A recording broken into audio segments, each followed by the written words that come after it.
When we think about the Tampa Bay area, we think about the water which dominates our landscape. It's a source of natural beauty, enchantment. For some, the bay is their livelihood. For some, a place to play. Others feel a spiritual connection that draws them to live close by or to visit, a refuge away from urban pressures.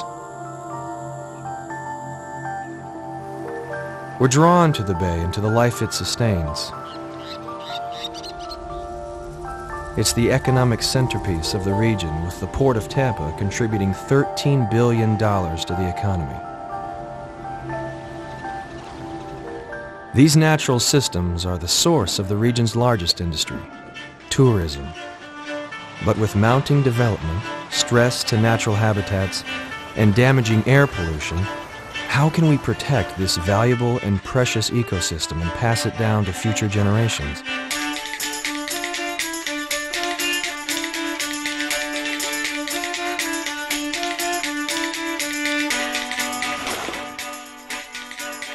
Tampa Bay covers some 400 square miles and is home to nearly 3 million people in Hillsborough, Pinellas, and Manatee counties. Every week, 500 more people become residents. The bay receives life-nurturing freshwater from more than 100 creeks and 4 major rivers.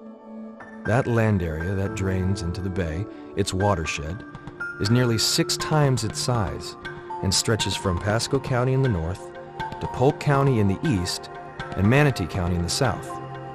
Anything that happens in that huge area ultimately affects the bay.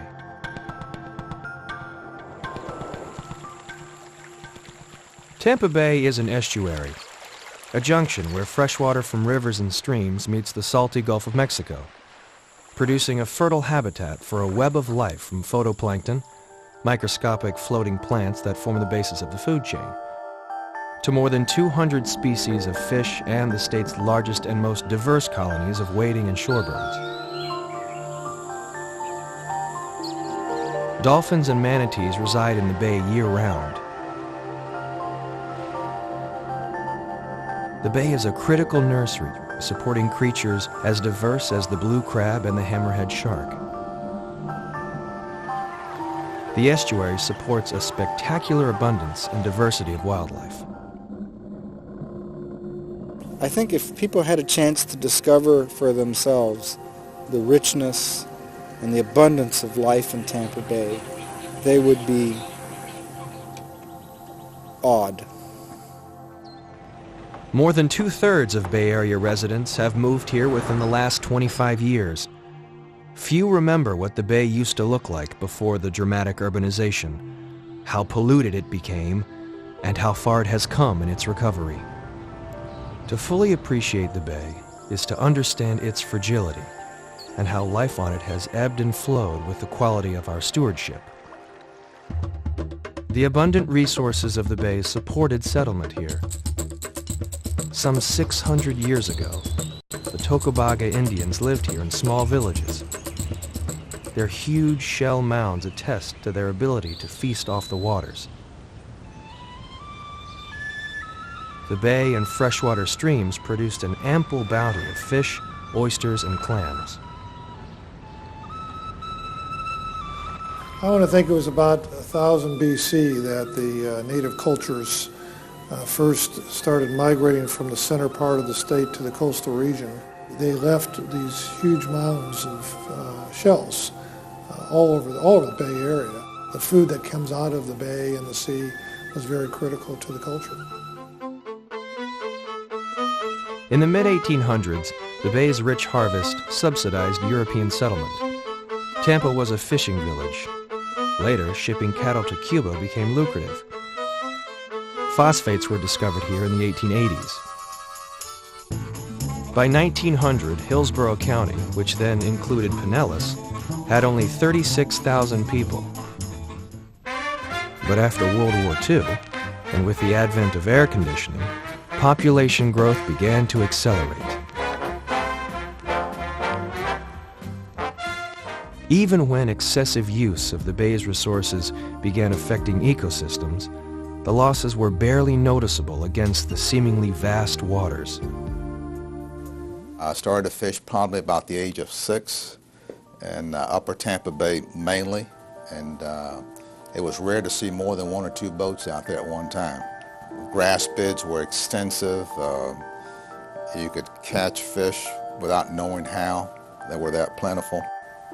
I remember that there were a lot of crabs because my dad and I would crab, just walking along the shoreline catching blue crabs. There was an abundance of shrimp.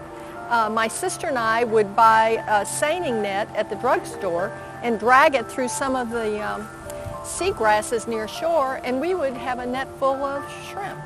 My dad and I would fish along the shore and catch redfish, trout, and snook.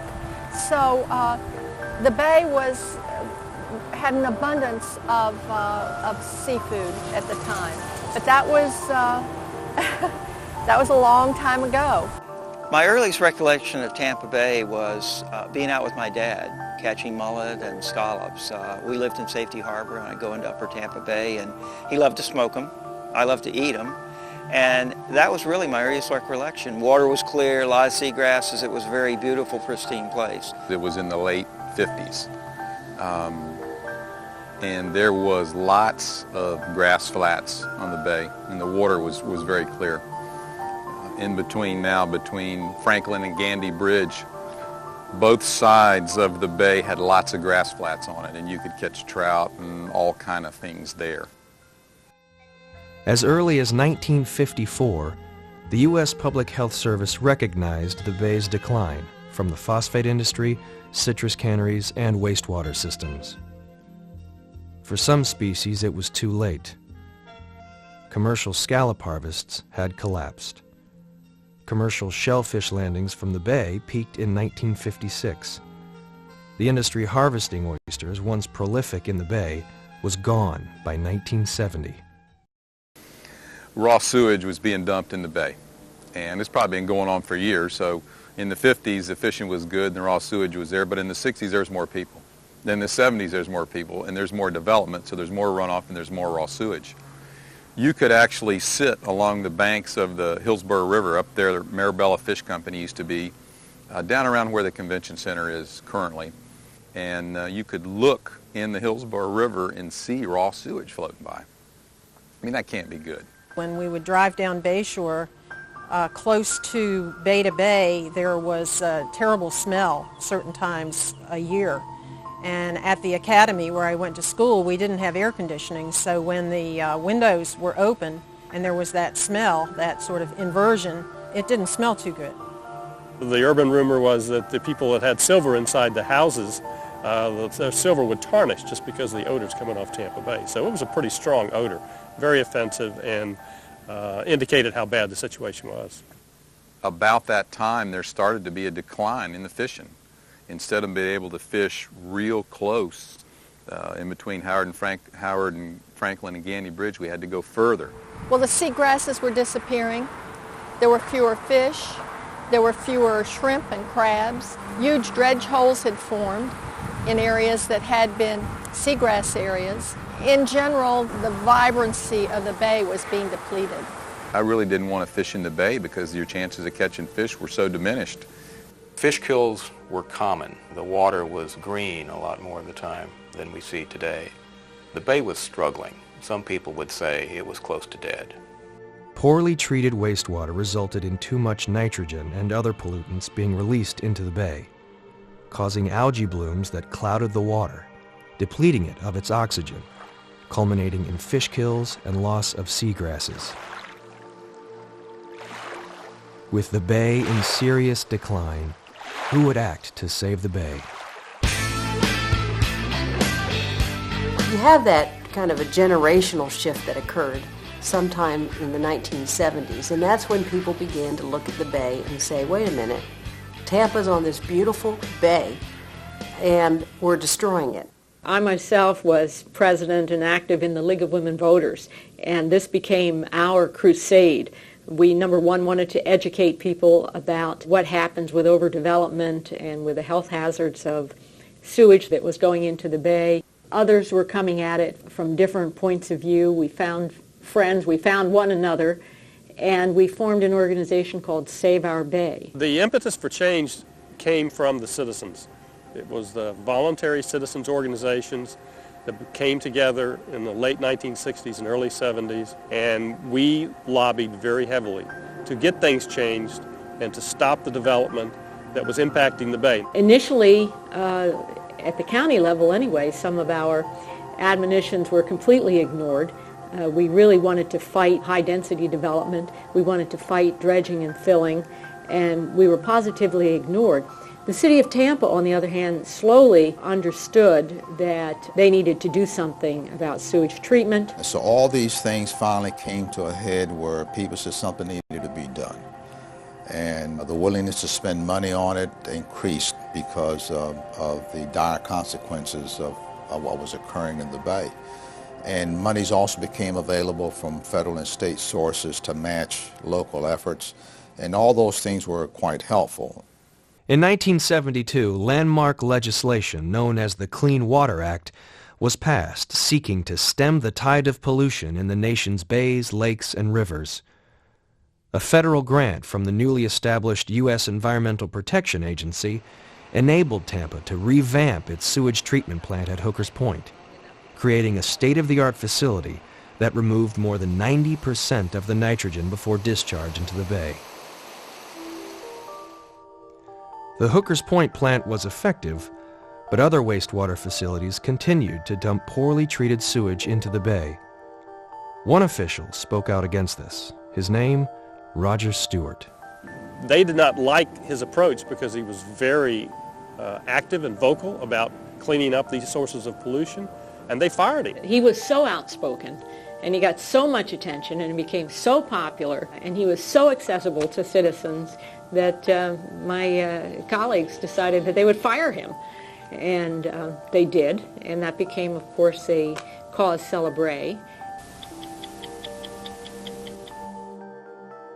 The CBS program 60 Minutes brought national attention to Tampa's pollution problems and its environmental crusader, Roger Stewart.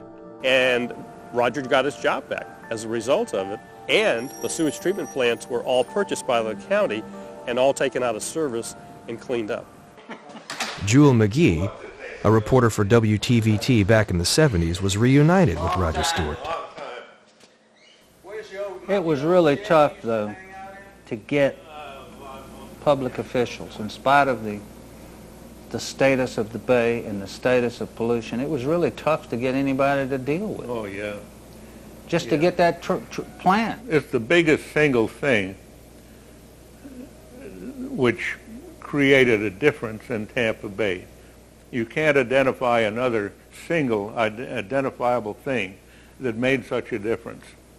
And so it was a major contributor to what we have now, a pretty damn clean bay, really. The Florida State Legislature recognized the need to regulate the discharge of effluent.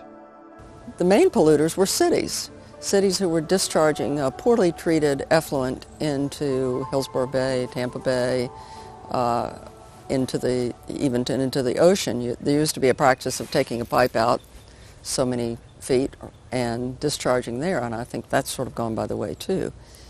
But we caused those sewage treatment plants to sort of clean up their act. St. Petersburg chose a different path toward reducing the amount of nitrogen discharged into the bay by pioneering the first large-scale wastewater reuse program in the nation, one of the largest in the world. By 1987, we had rebuilt our sewer treatment facilities. We distributed our treatment through a reclaimed water system to irrigate both family lawns but also golf courses and parks, and distribute the treated water throughout the community, which then works its way down back through the ecosystem.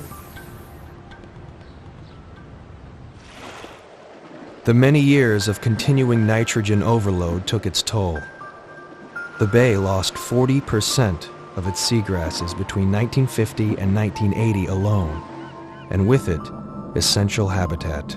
Today, we are still working to restore this historic damage and bring back the foundation of the bay's ecology. Seagrasses. There's the ovule right there. Penny Hall studies seagrasses for the Florida Fish and Wildlife Research Institute. Well, they're underwater flowering plants, and they grow in shallow coastal waters. Seagrasses are truly plants that are adapted to live underwater for their whole lives. They can be exposed, some species can, for short periods of time at a low tide without it killing them. The vast majority of seagrass forms the base of a detrital food web. So as it dies and decomposes, it's colonized by bacteria, fungi, ripped apart by teeny little guys that use it for food, and in turn they are used as food as animals higher up the food chain.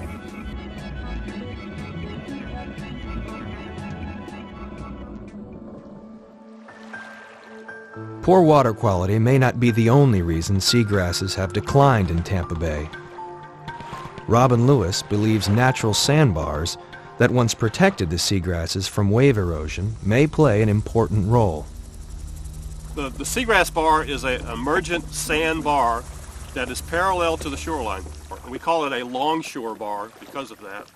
And that bar is exposed at low tides. And because of that, the seagrasses on the very top of it can't survive. That bar is actually coming up like a sand dune almost, and then it goes back down again, and there's seagrasses on the backside of it that are protected by this bar. So these are very important natural features. We don't know all we need to know about their geology, but they definitely were much more widespread historically when the seagrasses were much more luxuriant, and where we lose the bars, we lose the seagrass. 3/4 of it has disappeared. That's 3/4 of the homes for all the fish and all the crabs and the shrimp in Tampa Bay. That's a major impact. That's why it's so important to try to get this habitat back.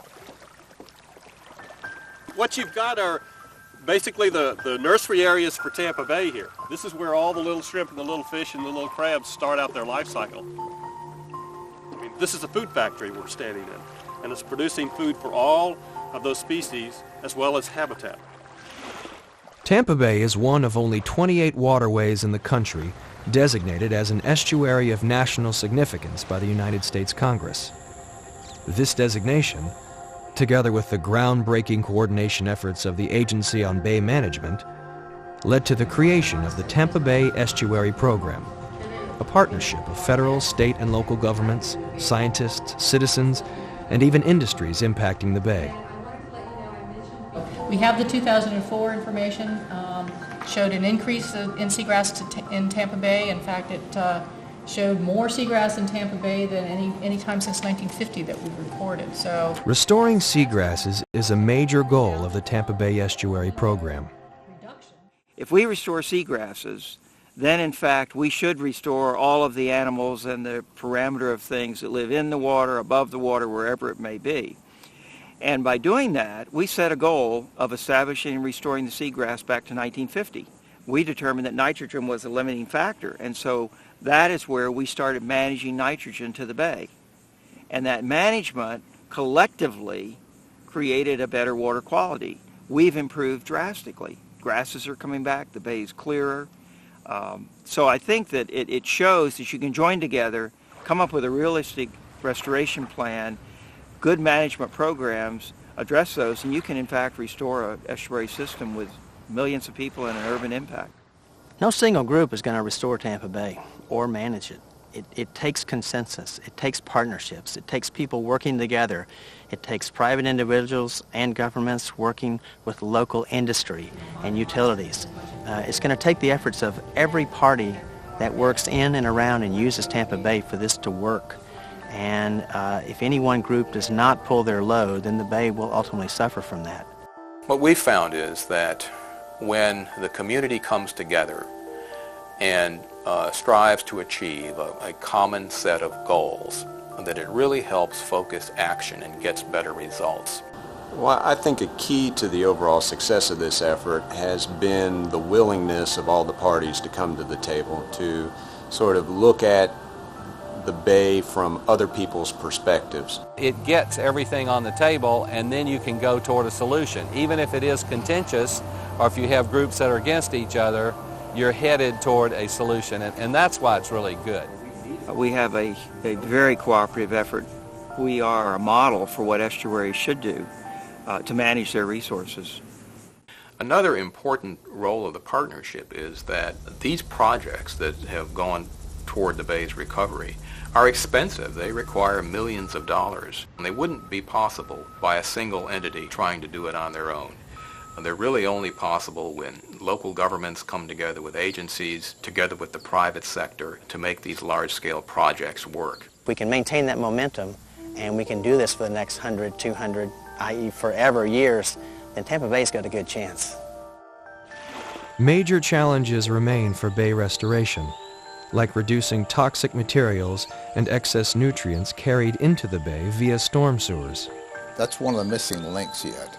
I think, the water treatment plants have all been upgraded, and the same thing with sanitary sewer systems. What hasn't been as effective has been dealing with runoff. And if we can cope with that one, then I think there'll be a huge improvement. On the one hand, we have years and years and years of sort of backlogged infrastructure needs that haven't been met because we haven't had the funding to address them. And that's coupled with explosive growth throughout the watershed of the bay, and the two are sort of meeting head on. As the population grows, stormwater levels are going to continue to increase. So we're going to have a harder and harder time keeping up with the amount of stormwater. We're going to have to spend more money as a community through our local governments and through taxes sometimes, if need be, to be able to fully address issues of stormwater. The City of Tampa, to their credit, is going through that process right now. From my administration's perspective, we're determined to help with the stormwater problem. We are going to start replacing these aged wastewater pipes. We're buying generators for the wastewater plant, so when power goes out, you don't have spills. We have sediment traps going in. I think every government has to do their part. Residents play an important part as well. A major component of nitrogen in stormwater runoff is from over-fertilized lawns. Unfortunately, a lot of homeowner lawns and landscapes are over-fertilized, whether it's on the part of the homeowner themselves or a commercial company that they hire to maintain it for them. There are alternatives. A Florida-friendly yard is any landscape that has plants chosen that are better suited to Florida's environment. They don't need as many fertilizers and pesticides and water, and so the homeowner is not only having less maintenance, but by choosing those plants, they're doing something positive for the environment. A growing threat to the bay is from air pollution. Nitrogen oxides from power plants, cars, boats, and lawnmowers fall directly on the bay's surface or settle on land, and eventually enter the bay through stormwater runoff. So we're looking at the low end 40% and at the high end 70% of the new nitrogen that reaches Tampa Bay comes from atmospheric sources. Among power generating facilities, coal-fired power plants are the primary source of nitrogen oxides, or NOx. Coal is more polluting in terms of nitrogen than oil, and natural gas is the least polluting with respect to nitrogen because those fuels have lesser and lesser amounts of nitrogen in the fuel. Coal creates problems for the bay because of the nitrogen. That's why we were very pleased that Tampa Electric at least has converted one plant to natural gas. Progress Energy is also slated to convert its Bartow power plant on Weeden Island from oil to natural gas, which should also reduce nitrogen oxides. And we expect to see some significant and measurable reduction in atmospheric deposition. TECO is also reducing NOx emissions from its Big Bend plant. We've entered into agreements with the State Department of Environmental Protection as well as the U.S. Environmental Protection Agency to further reduce emissions from our power plants. TECO, to their credit, should be recognized for their efforts to change the technology, to upgrade the technology at the Big Bend plant, and to lessen their emissions from that plant in terms of the impacts not only to the bay, but to surrounding communities as well. But power plants will continue to have an impact on the bay well into the future. New emission rules allow expansion of existing power plants, in some cases, without any additional pollution controls. And coal-fired power plants hundreds of miles away may inflict adverse impacts on Tampa Bay. The utility industry as a whole is still married to coal, still wants to burn coal, it's still very invested in coal technology, and until we find a way to move away from fossil fuels in the aggregate sort of period, we're going to have some level of pollution. Vehicle emissions are another growing source of nitrogen polluting the bay. You get people out of cars, you reduce air pollution, and that benefits everyone in the region. There's no doubt in my mind that people at some point will say, we can't stand this, or we've got to do something to combat, number one, the pollution, as well as the congestion and just the undesirable impacts on our quality of life. How are we speaking to the future? It can't be more cars. We should, at the bare minimum, I think, start investing in some kind of a light rail system and something that could link Hillsborough to Pinellas County. Here are two major population centers, and I think people would welcome an opportunity to be able to travel between the two counties one day without getting in their car. Reducing regional air pollution calls for using fuel-efficient vehicles, alternative fuel vehicles, improving mass transit systems, telecommuting, and other alternatives. A persistent problem in the ecosystem, and in certain fish we eat, is the prevalence of dangerous mercury contamination. Through a process called bioaccumulation, concentrations of mercury increase as it moves up the food chain. Eating mercury-contaminated fish poses a significant risk to children and women of childbearing age, and to those who eat more than that recommended by advisories. Mercury is easily passed from a pregnant woman to her fetus and can cause nervous system damage, birth defects, and impaired motor functions.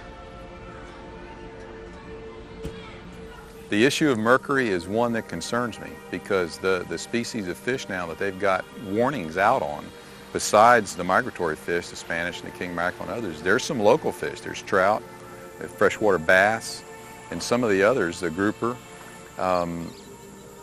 You can't see mercury, you can't feel mercury.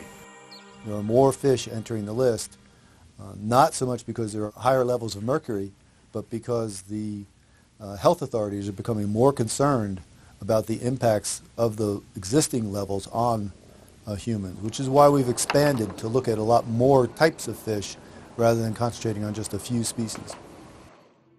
But are the warnings about mercury poisoning in fish reaching the public? Eat the king mackerel? Yeah. I eat everything I pull out of here, but bluefish and dogfish. I've read something about some fish that's got mercury in it. I don't remember which one it is. They say it's no, that fish got mercury. I catch it, throw it back in the water. Do you know which ones have mercury in them? Unless they tell me. The primary source of mercury contamination into bay waters comes from coal-fired power plants, which release mercury into the air through burning. Local sources of mercury contamination are being reduced through the conversion of the Gannon Power Plant and the planned conversion of the Weeden Island Power Plant, and through new scrubbers at Big Bend. But as a region, we still rely heavily on coal.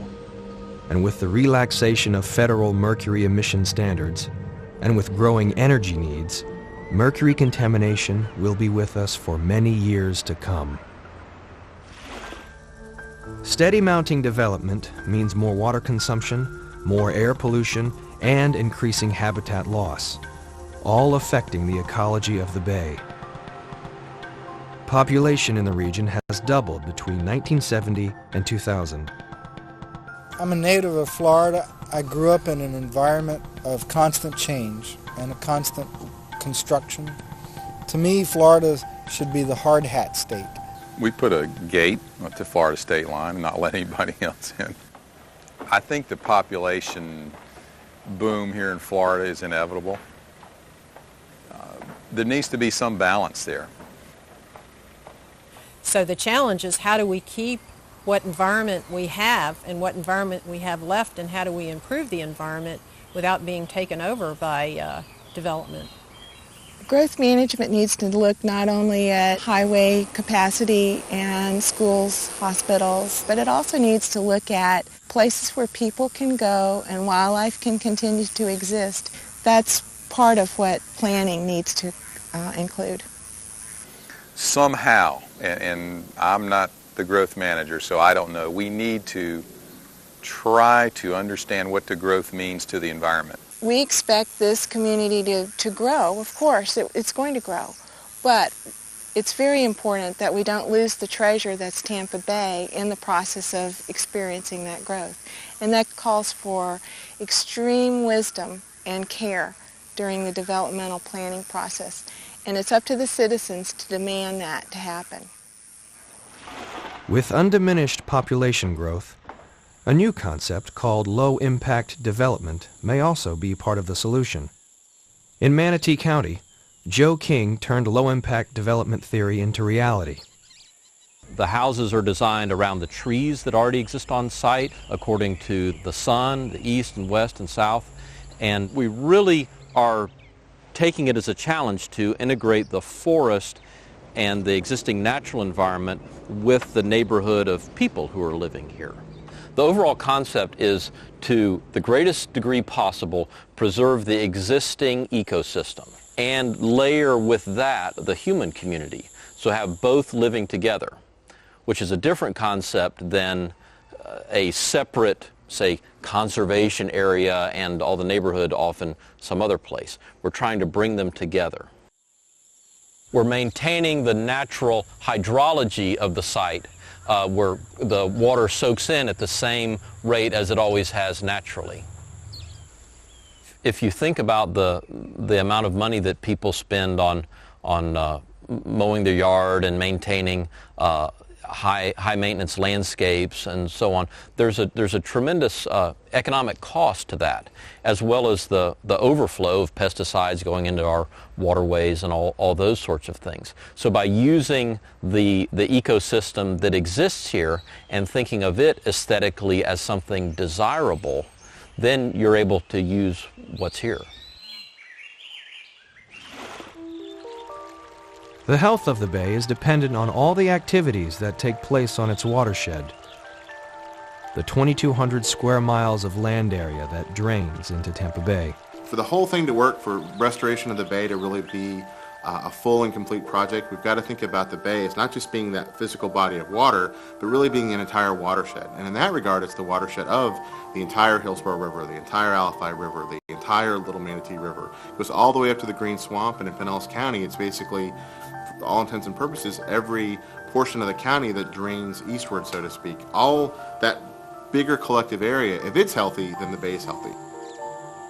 The health of the springs, the health of the rivers that feed Tampa Bay is critical to the health of this bay system. Not only do we need to protect the water quality as it comes into Tampa Bay so that it's clean enough to support microscopic activity that is, of course, the basis of the food chain here, but we need to also protect the water quantity to make sure that enough fresh water comes into this bay system to make it the estuary that it is.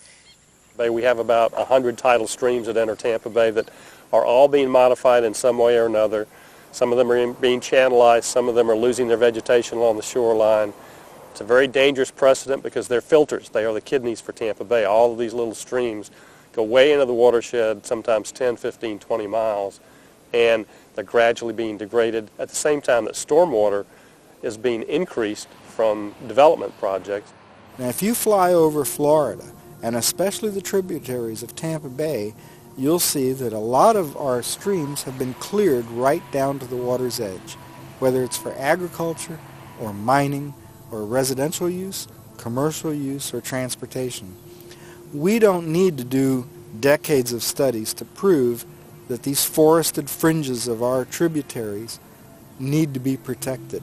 The interesting thing about all this development is that when people move onto the water, like on the Little Manatee River or on the bay, we're like termites. Every bit of vegetation that's out in front, we just start eating away at it. I mean, you know, I wonder who gave us the right to take that vegetation. That's what makes the bay productive. the places the bulldozers or the Army Corps of Engineers or the seawalls haven't got to yet, we need to work even harder to protect those. But because they're the last fleeting places, they're the last places for waterfront development, the development community and the environmental community is going to clash even more strongly there, because it's not like they can go somewhere else to build their townhomes or condos, and it's not like we can say, well, we lost here, but we can still protect all this habitat over here. It's make or break in the last places that are left to really protect the ecological integrity of Tampa Bay. I don't think people wake up one day and they say, today's the day we're going to hurt Tampa Bay, but incremental changes to the ecosystem, whether it's the freshwater wetlands, whether it's the streams that feed into Tampa Bay, whether it's development along the shorelines of the bay itself. These add up and they all impact the system and they decrease its productivity. For over 100 years, the phosphate industry has been a major economic player and frequent polluter of bay waters. This fertilizer plant on the Alafaya River has had many owners, including the infamous French-run Gardenier, and is now run by Mosaic, a merger of Cargill and IMC Global. There's clearly more that needs to be done to more carefully manage the operation of those facilities than what has been done recently. In 2004, after Hurricane Francis, 41 million gallons of toxic wastewater from this phosphate facility was released into Archie Creek, a tributary which flows into Tampa Bay. Once again, if the company and if the state of Florida had been following the letter of the law and really had been aggressively seeking to protect the environment, those type of things don't happen. When we had an issue here, I was interviewed by the press, and they said, on a scale of 1 to 10, what just happened, this spill due to the hurricane, is it a 1 or is it a 10? So I said it's a 10. And some of the press was like, really? Because they were thinking, well, it's going to be cleaned up, it was due to a hurricane, how can it be a 10? And really my answer was, it's a 10 because of the environment. When you have an issue and you have an environmental problem, it really isn't a 1. And you can't say it's a 5, you don't care. It has to be a 10. Fortunately, we will not likely see any new phosphate chemical facilities on the shores of Tampa Bay or anywhere in its watershed for that matter. There is adequate capacity, processing capacity among existing facilities to handle the fertilizer production needs for the foreseeable future. The bigger concern is how will those existing facilities here in Central Florida and other parts of Florida be safely closed out when their useful life has come to an end.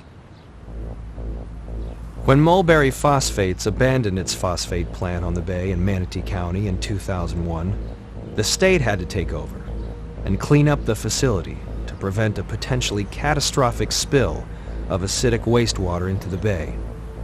That cleanup, now almost complete, has cost taxpayers nearly $80 million so far.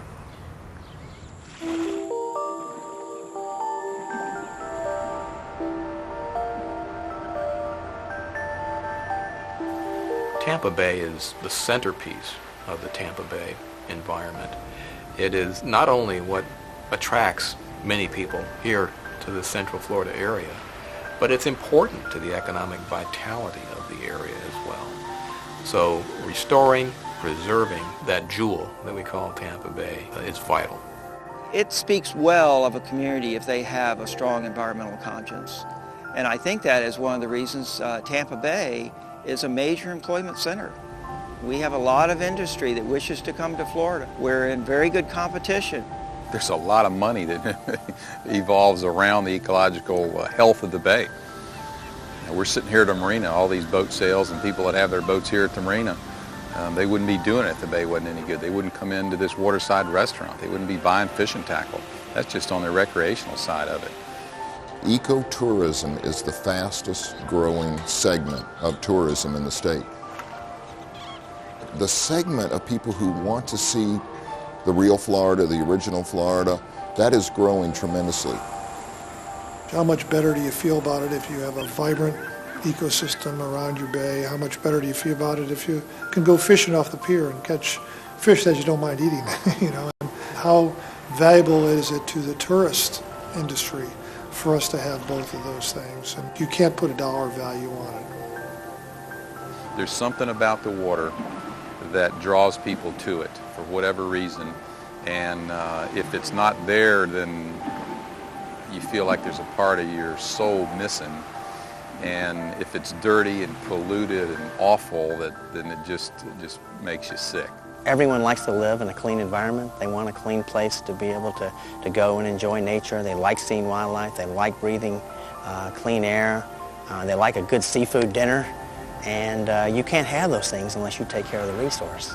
And so those are just some of the about 6 million reasons that, why people should respect and want to take care of this resource.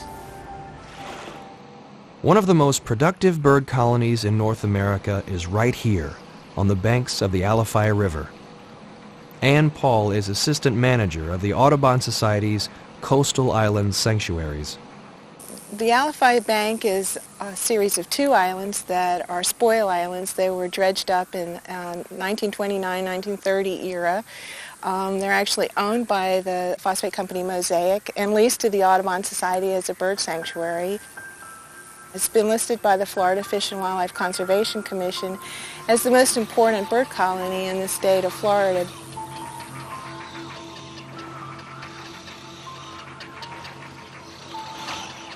We have between 10 and 18,000 pairs of birds that typically use the Alafaya Bank for nesting every spring.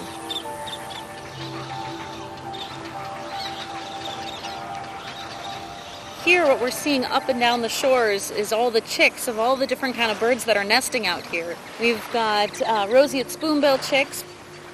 We have ibis chicks, pelican chicks, cormorant chicks. Also have some reddish egret chicks. And they're learning how to feed for themselves, and they're also being fed by their parents.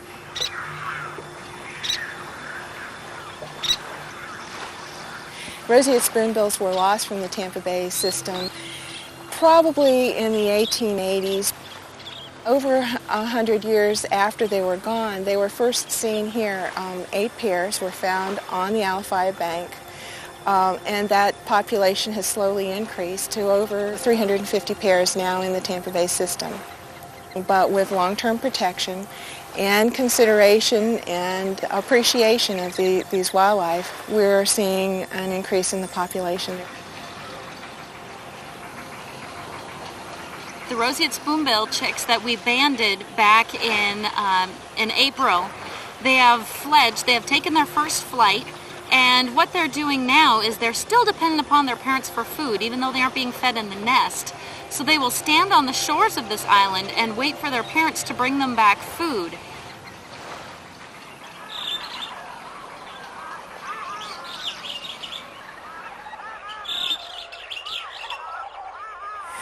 This is so exciting. Here we are next to the Alafaya Bank Bird Sanctuary in Hillsborough Bay, and on the shoreline here is a family of oyster catchers, both adults and almost a fully feathered chick. This is one of the rarest birds in Florida.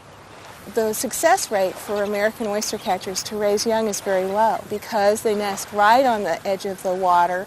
If the tide goes up, it floods their nest and kills the eggs.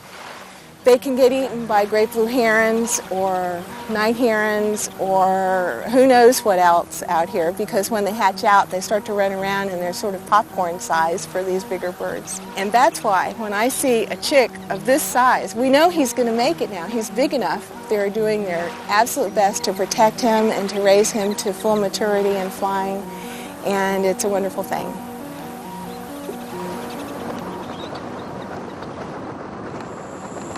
There are many places that birds are nesting in, and we need them all.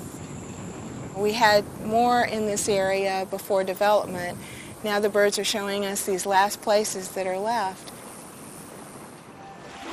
The most effective way to protect places for wildlife is to acquire critical habitats. With the help of state land acquisition programs, as well as some very strong local government land acquisition programs here in the Tampa Bay area, many acres of coastal lands have been protected through acquisition conservation easements. Having those lands under public ownership then provides opportunities for restoration of those lands.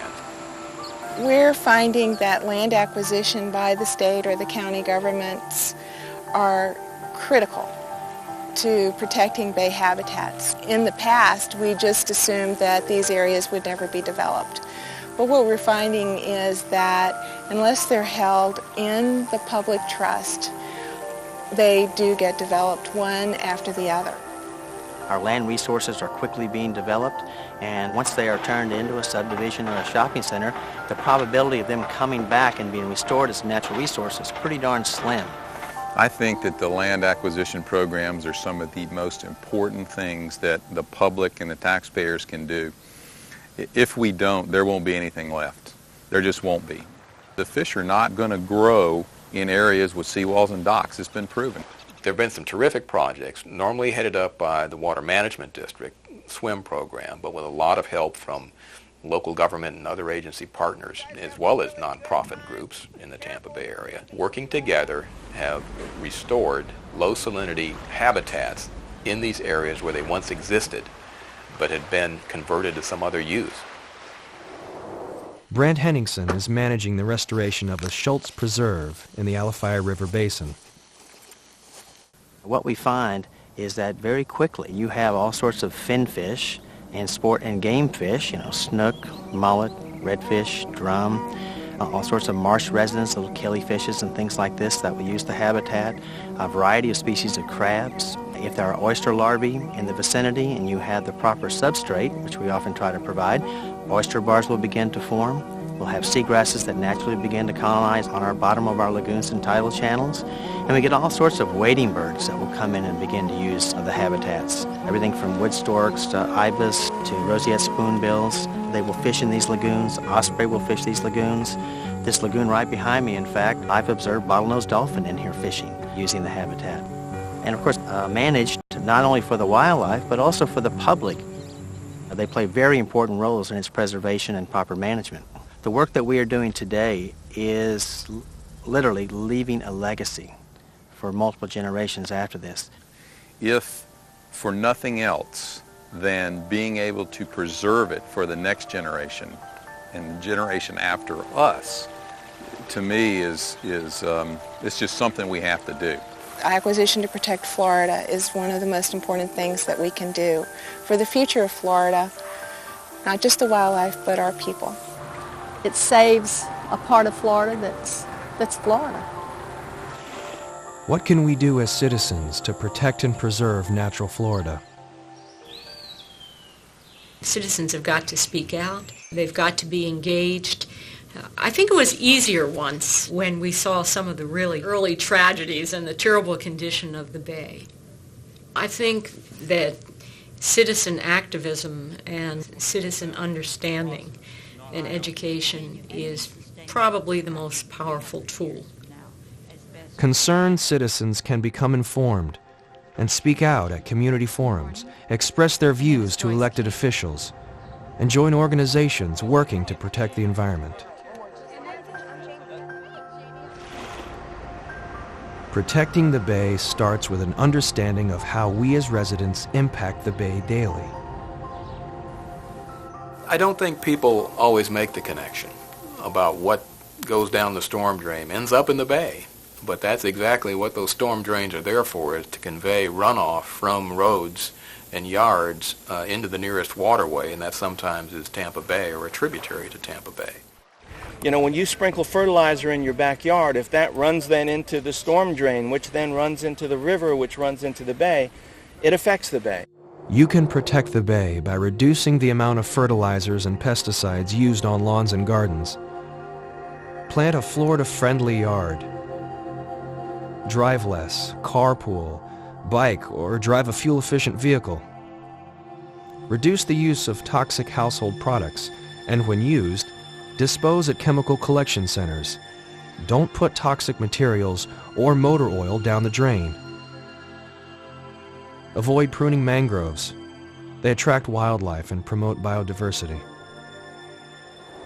Some waterfront residents are realizing the benefits of cultivating mangroves and the wildlife they attract. Now I brought rock in and put it in behind my mangroves and I've let them grow, but you can see the difference in what you have there. You got a seawall with no habitat, and then we got an area here. You can't see my house, but I got mangroves, you know. I love it. But I got all the birds and fish there, and it's just a difference between night and day as far as habitat, and that's what we need, people to really appreciate and plant mangroves if they can, and create a little shelf along the front of their seawall so they can have habitat. Boaters also have an important role in protecting the bay.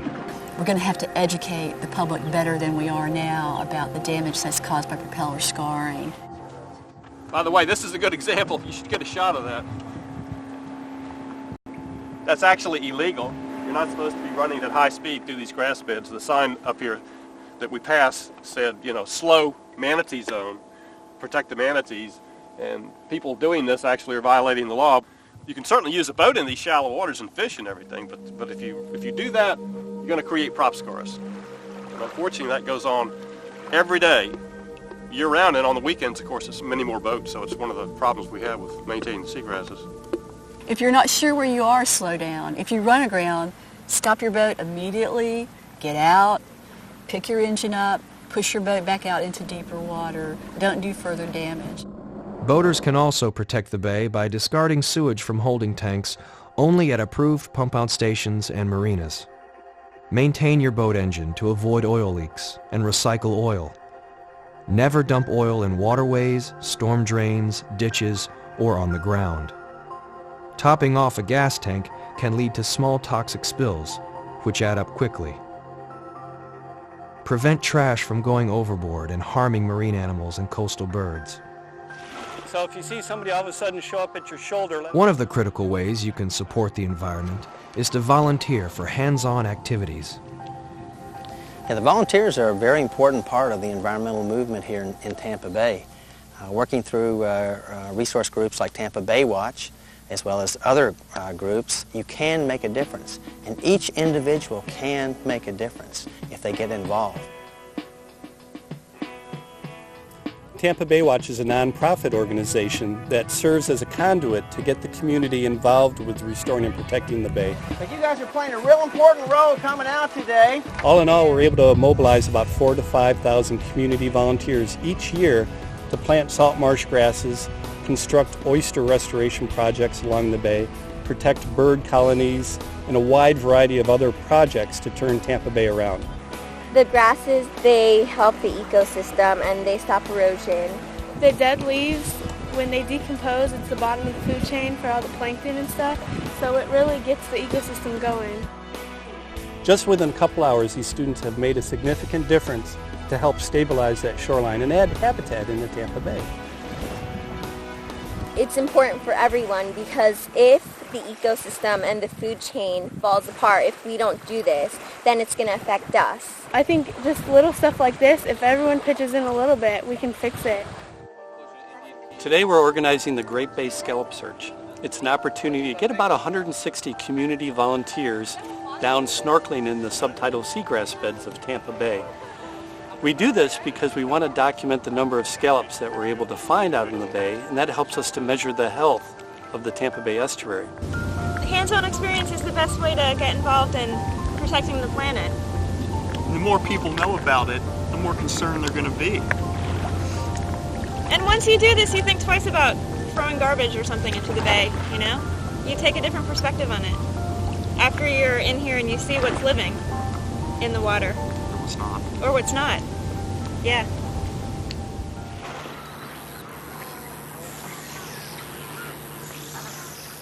There are still places in Tampa Bay where you can get out and experience Florida as it was and as it is today in all of its beauty and magnificence. And I think people should do that. If the best you can do is take a walk along the bay shore, do that. If you have a kayak or a friend who has a kayak, get out on the water. Enjoy the bay on your boats and so forth. It's really a special place. It's gorgeous. I mean, fishing, catching is good, but being here is what it's all about. being able to stand in the environment, look around, mullet are jumping, the birds are flying, the breeze feels good. That is what it's all about. That's what environmental places give you. I think the way that we take care of the natural environment talks about how we are as people and how we are as a community. At a certain level, it's a survival issue, but on another, it's how we go through life and how we're stewards of what's been given to us during our short time period that we live right here on the west coast of Florida. The Tampa Bay story of ruination and salvation is an international story. But we're not as far as we need to be. There aren't as many fish in the bay as there should be. The rivers are not as protected as they should be. The management of human uses is not as complete or protective as it needs to be. We've made a lot of progress. There's a lot of things to be very proud of and happy about in terms of the way we protected the bay, but we have a long way to go. And how we go forward and how long that takes us is really the fundamental thing that I think future generations will judge us on. We are one cog in that giant machine of life, and if that system degrades, so does the quality of our lives. And if our environmental system can't support birds, can't support fish in our rivers, streams, and bays, can't support terrapins and manatees and dolphins and sharks, how is it going to be able to support in the long run people? We know better. We're intelligent human beings. We have a lot of science on our side, and we should cherish what we have and take care of it. If we take care of our earth and of our ecosystem, then that system will take care of us. The ecological success story of Tampa Bay has been both dramatic and remarkable. And there is a great determination here to build on this success. But as we witness day to day, the resiliency of the bay is challenged by pollution, damaging development, and complacency.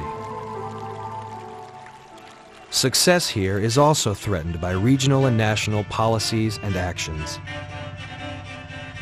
But there are things each of us can do as residents, as boaters, and as citizens to ensure the protection of Tampa Bay.